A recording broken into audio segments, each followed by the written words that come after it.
Welcome to the Crazy Cool Family Podcast with Don and Suzanne Manning. A podcast where we share with you great insights about everything family from over 30 years of parenting 7 kids and over a decade of equipping parents through our Crazy Cool Family ministry. So let us inspire and equip you to build your best family. Welcome to 2026. Hi, Suzanne. Happy New Year! Imagine confetti going all over wherever you are. If you're in your car, if you're in the kitchen, it's everywhere and you're so happy about it. It is going to be a great year in 2026. Yeah, we hope and pray that 2026 is the best year for your family yet. And we just want to share with you, on this podcast, we want to talk about that purpose is not passive and how to set direction for your family. Because here's why we know 2026 is going to be the best year yet for your family, because you are going to get our new deep dive, which the one that's out right now, and you're going to implement it by setting some goals and ideas and dreams for your family. And then you're going to set them and you're going to try to follow them with some... It's going to inspire and equip you to do some new things this year. And then at the end of 2026, you're going to look up and go, oh my goodness. What a great year. What a great year it was. Look at all the things that we did. Well, Don, tell our people, how are they going to get this free deep dive? I'm going to tell you in just a minute. Because wow. Okay, you got to listen. But first, the carrot. I want to tell you that something is going. Here's the deal. Something's going to happen in your family this year. You're going to do things. You're going to have activities. You're going to have good things and conflicts and all the things you're going to do. So here's the deal. That's going to happen by default. No matter what, because the world dictates the calendar. So what are you going to do about it? And if you let it happen by default, what do you think's going to happen? But what happens if it goes by design? What if I love it. Default versus design. Ooh. Yeah. So what if it happens by design more? And it doesn't have to be perfect, but what if it's more about design than default? What do you think your 2026 is going to look like? And so that's where, okay, now if you go to, here, write this down. If you go to podcast. If you email. If you write down this email, if you go to podcast@crazycoolfamily.com and you email that email address and you say, I want the setting direction deep dive. You don't have to say those exact words, but you just have to ask for it in the email. Guess what? We're going to send it to you for free. As our gift to you, as we start season 8, as we start we're going to see who's listening to the podcast, and who's interested in setting some goals and direction for 2026. So again, podcast crazycoolfamily.com crazycoolfamily.com and send me the deep dive on setting direction. We'll send it to you for free.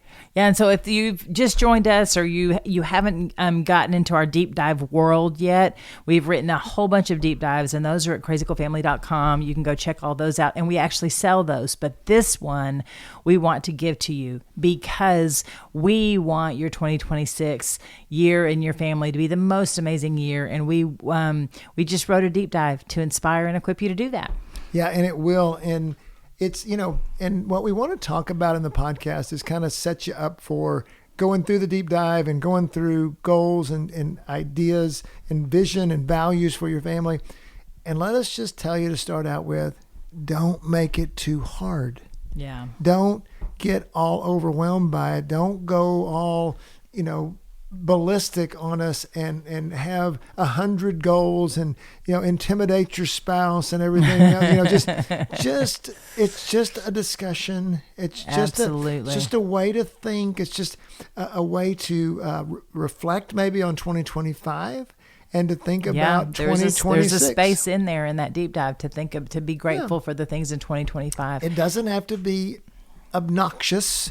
It doesn't have to be. For you A-type overachiever list makers, don't beat a dead horse, okay? Just get some direction for your family. I love January. I love the energy that January brings because it's a new year. It's a blank page. It's a fresh beginning. And so if we as moms and dads take that, I mean, companies do it for sure, but as we as moms and dads running our family, if we take that energy of January, that new fresh start, if you will, and implement some new things that we want to see happen in our family, that's where change starts. That's where we can start making an impact on the culture of our family and the relationships in our family. Well, and some of the best things Suzanne and I have done in our family as we look back over 30-something years of parenting and marriage is we've talked about things that are important to us. Mm-hmm. And again, and I'll tell you this, neither Suzanne or I are huge goal-setting people. We're not that type A people. Mm-hmm. So, when we talk about goals and values, I mean, we're kind of, we're not the most organized people in the world. We're more creative, mm-hmm. And we're more of visionary type people. But yet still, we talked about a lot. Even then, we look back over the years and we have set in front of us some dreams, ideas, mm-hmm. and we've seen them come to pass. Yeah, that's what I was going to say, that we don't have necessarily the to-do list. We have more of ideas that evolve and grow into what we want as our goal and as our plan. And you don't have, so again, if that's not you, do the to-do list. Do what works. What type personality are you? Make your goals fit you and make your goals fit your marriage and your spouse. We're gonna talk about today and in the next podcast 3 ways to set goals, and one of them is for yourself, and the other one is as a couple and a married couple, and then also for your family. And so, first of all, everything in Crazy Cool Family, everything in your life starts with you. It's not. Well, I'm going to set all these goals for my kids and I'm not going to set goals for me. Let's start with the most important person in terms of your responsibility in the home, and that's you. And so what does it look like to set goals for yourself? Right. Because remember, at Crazy Cool Family, one of our mantras is your best job you can do for your family is to present your family the healthiest version of who? You, mm-hmm. not the health. Your job is not to present the healthiest version of your son. Right. Your job is not to present the healthiest version of your spouse. Your job is your biggest job. Not that you don't do those things, but your biggest job is to present the healthiest version of you. So let's talk about how we're going to do that. Yeah, exactly. Because you set the example, you lead the way. Let's say you set the goal that you want to read 10 books this year, or whatever blank number of books this year. And as your spouse and your children see you reading books, then they're going to be inspired to read books too. And so that's one of the, and really in reality, although we are parents and we do have control over our children and we have influence over our spouse, the person that we control the most and have the biggest change agent in is ourselves. And so that's why we want to start with ourselves. What are you going to do? What do you want to do as you look out into 2026? Just think for a second. I just want to inspire you. Just think, what is something that you want for 2026 for yourself? Well, and let me give you an example that and because it doesn't have to be, and it can go with where God's speaking in your life right now, and it doesn't have to be something incredibly difficult. But a few years ago, maybe 4 or 5 years ago, our church decided to do a daily reading plan, and they read through the New Testament, or we read through the New Testament. So that year we started to do that. I said, okay. That I'm going to go with that goal. My church wants me to do it. So that's a pretty good indication. One of the questions is how do you decide what goals? Well, if your church is doing something and you're a part of that church, maybe that's God speaking to you. So that's a great way to think about it. What's a good goal? Well, that became a good goal for me. It's, I've done that now about 5 years in a row. And every time I read through it, so it became a habit in my life.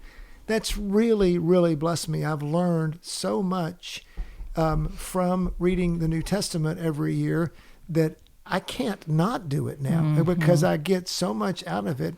And now I don't, for me also, here's the non-disciplined person. I don't read it every day. I read it in my goal. So I didn't go with the church's plan necessarily of reading it every day. I read it in sections because I like to read several chapters at a time.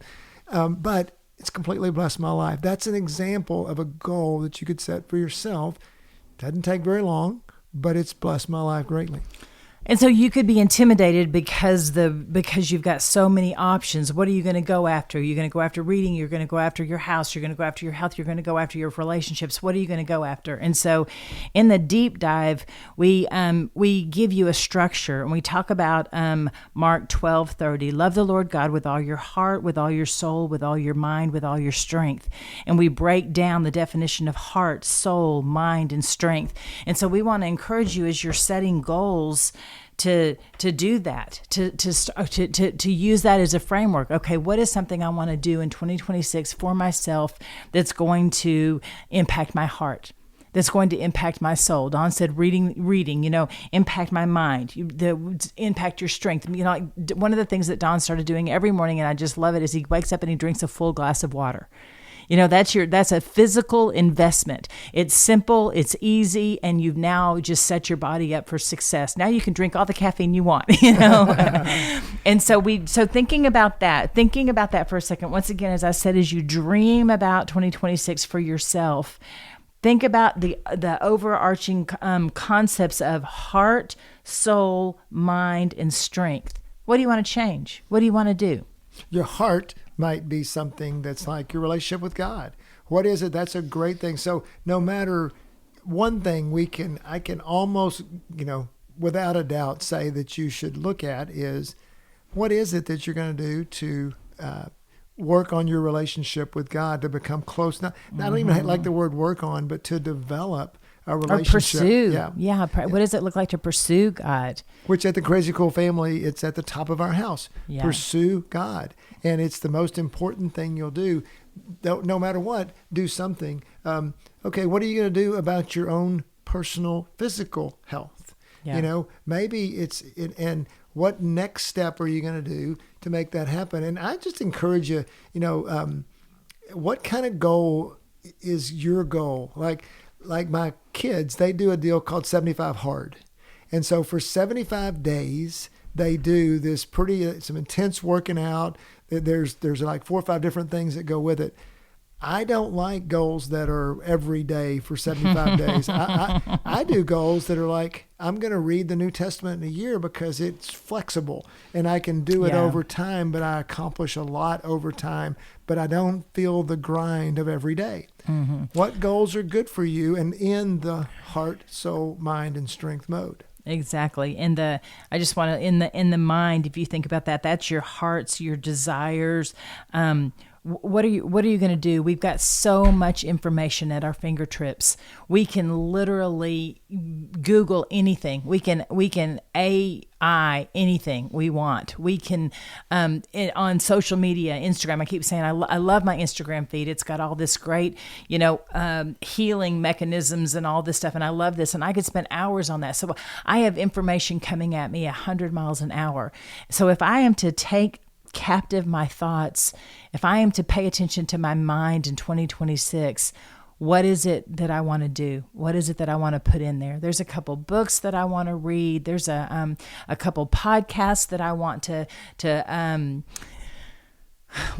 subscribe to, listen to, and I want to be diligent at putting good things into my mind. So what are you going to, think about that. What are you going to be putting into your mind? Maybe you've got some things on your feed that you don't like and you need to get rid of those. Or maybe you're going to not look at your feed as much. Maybe I think a lot of people come into a new year saying, I'm not going to be on my technology as much as I am. And yay for you. Do that. and there's a couple of things I would say that are healthy for everyone.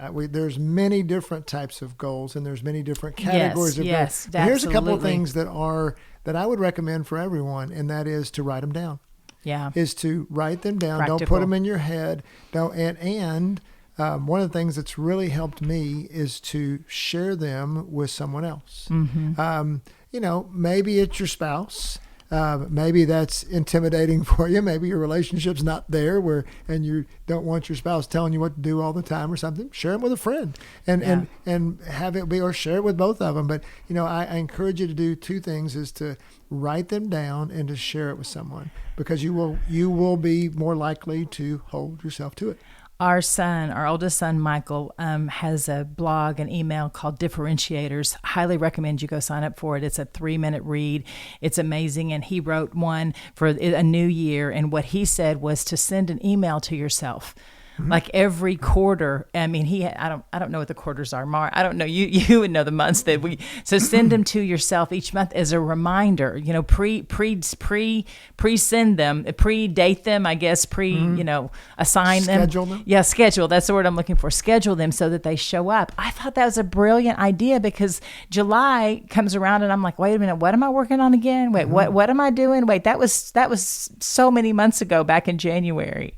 And so, yeah, that's so good. Good. So goals for yourself around, thinking about it's a great way to think about it. And this is just one structure, but heart, soul, mind, and strength. What does that look? What does that look at? When you look at your soul and your mind, it's, one of the things I'm working on right now, for example, is to reduce the distractions in my life. I've just come to the, and it's hard. There's so much information in my life, and I'm becoming more cognizant of it, and wanting to, does it really matter how much I know about this political or current news event that's happening? Or sporting event. You know details about players that are not necessary.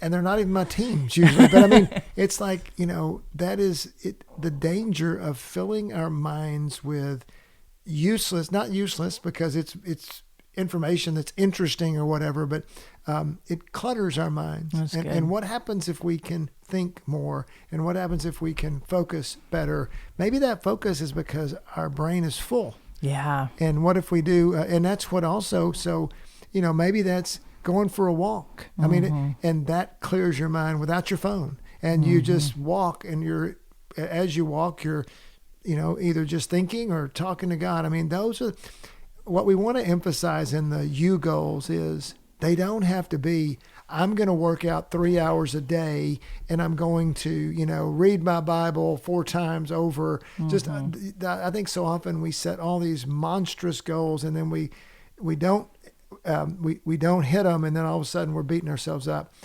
2 things about that. One is maybe set more realistic goals, take a next step, just something that's a step.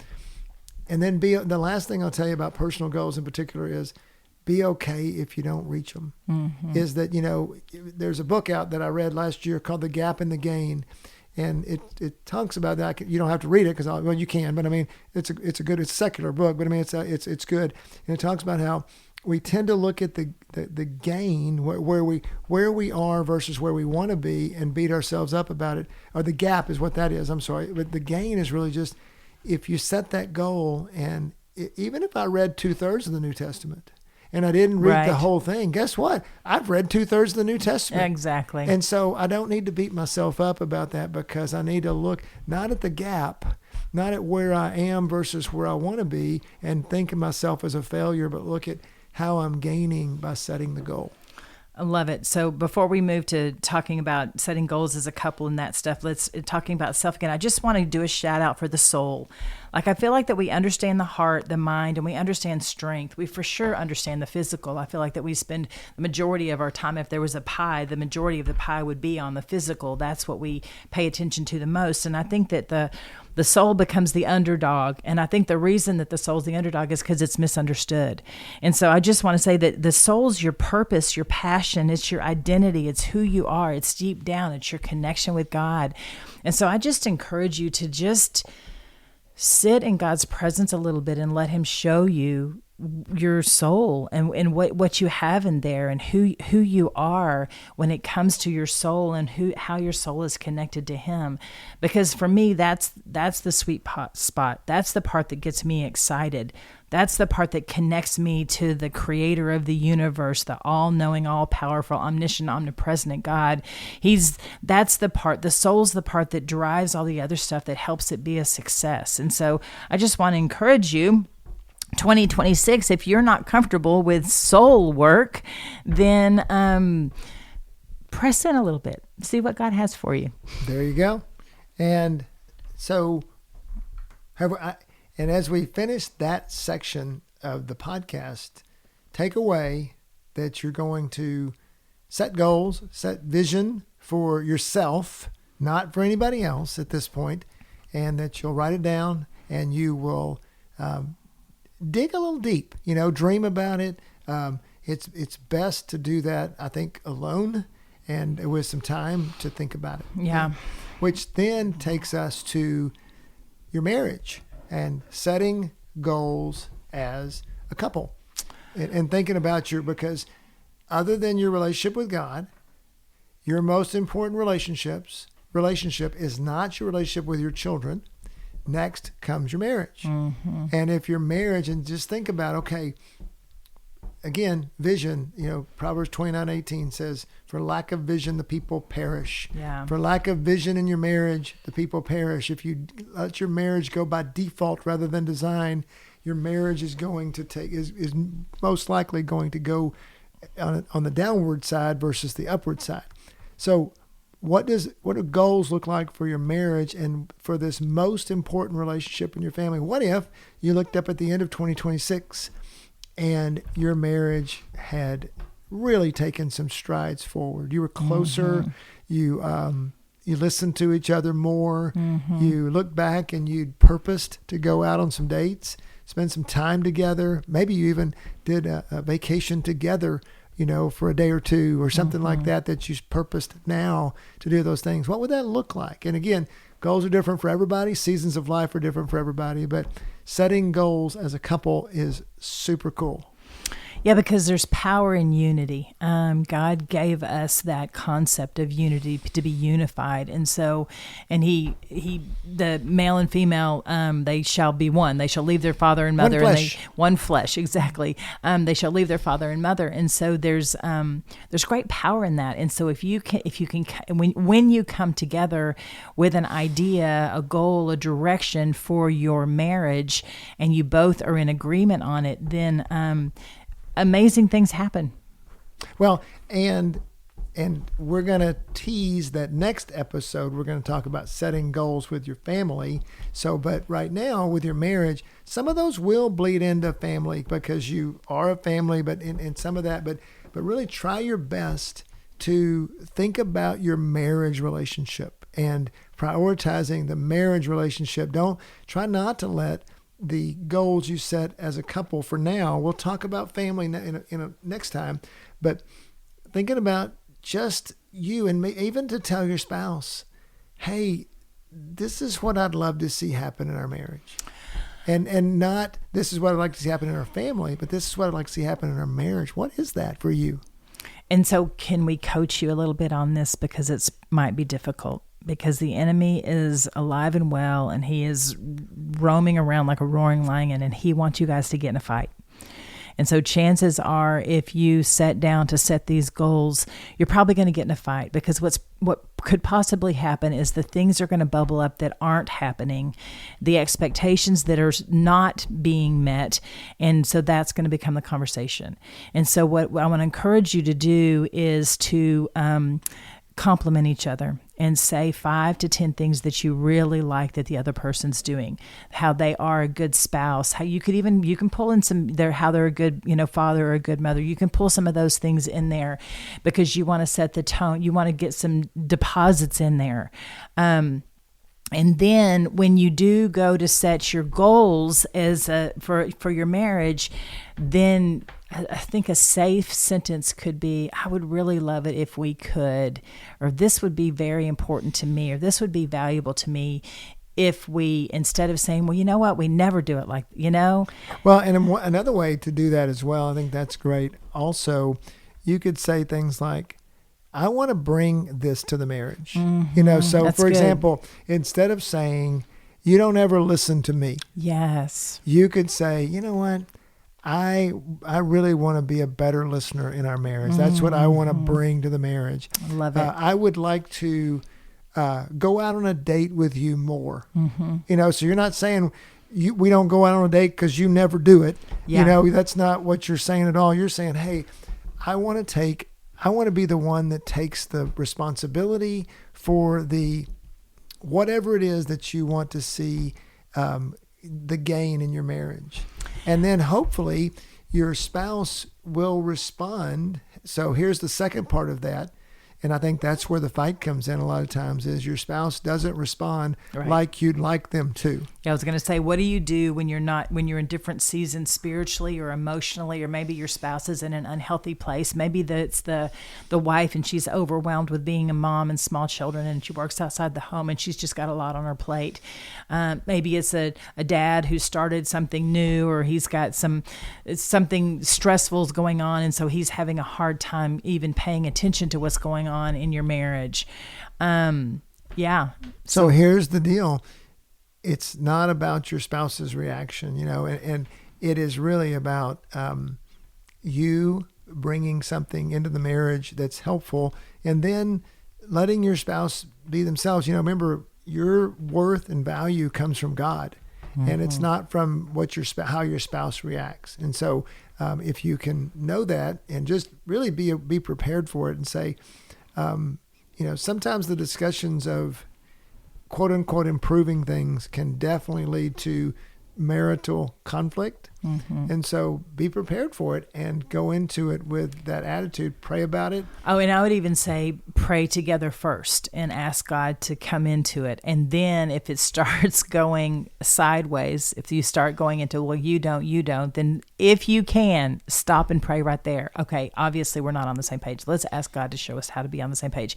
God has worked miracles in our relationship when we've been in the middle of a conflict, and he's shown us the other person's perspective, where they're coming from, or he's shown us that, oh, we need to be on the same side of the line. We are fighting against a topic and we are actually for each other. And remember, and this also goes back to it doesn't go back as much to your personal goals, but certainly to your marriage goals.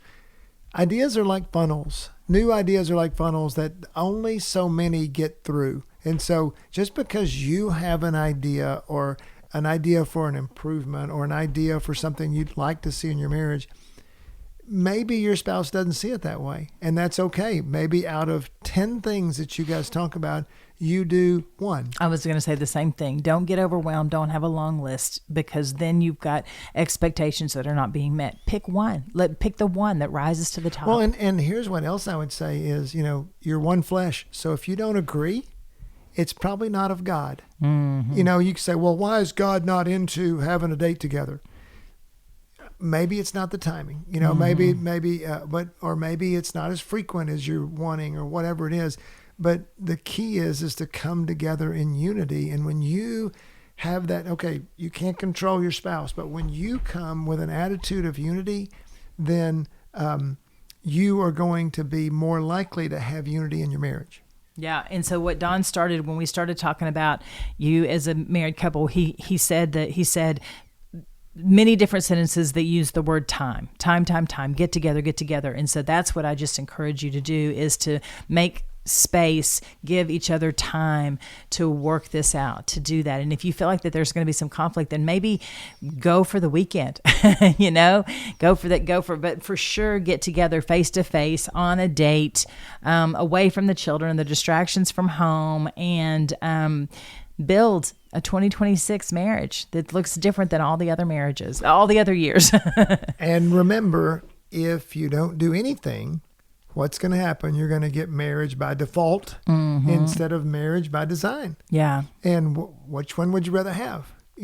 What happens when you don't do the lawn? It becomes messy and gross. If but if you do it, if you design to do it, your lawn looks great. And I probably shouldn't compare your marriage to a lawn, but it's this. But I was trying to get something very practical there. But think about it. And again, same thing with the personal goals.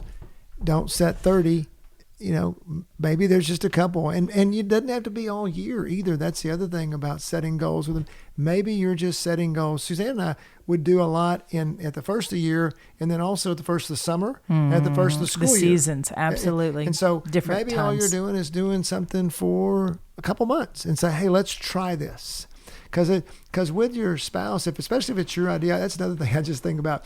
When it's your idea, get ready for them not to receive it well. Because just like if it's their idea, you're going to have trouble receiving it well too. Why is that? I hate that. We should not compete with each other. We should be, But maybe it's maybe because of that, you say, hey, let's try it for the month of January. Let's try it for the first quarter, or something, 90 days, and see what happens. And then, sometimes when you have an idea, then the spouse has to try it for a while, and then they become, hey, there's lots of spouses and lots of us are like that, where we say, hey, this is a good idea. It wasn't a good idea at first, but over time when we do it, we're like, hey, I think this was right after all. Yeah, and so I'm going to plug the deep dive one more time. Podcast at Crazy Cool Family. Email that and ask for it, because in the deep dive we talk about roles and goals, the different roles you have as a father or as a husband and as a wife, those different roles and how you can set those goals. So it gives you a whole parameter. It also talks about making SMART goals, and SMART stands for simple, memorable, applicable, redeeming, and together goals. And so go get that free deep dive, and it'll give you, once again, a little bit of an outline to work from. And in the next podcast, we are going to talk about family goals, which is probably what you thought we were going to talk about the first time. But again, we go through the progression of starting with you. You don't start with changing your kids. You start with changing yourself. And then you can get unified in your marriage. Then what's going to happen, the cool thing about it is when your mindset is good and you are walking with God, and then your marriage is becoming more unified, the family goals will be more unified and they will flow more easily. So, can we wrap it? Yep, we're wrapping it up. And so we'll see you next time. Get ready for and we'll also make sure you can still get the deep dive on that one too. So we will see you next time. Go be crazy, crazycoolfamily.com.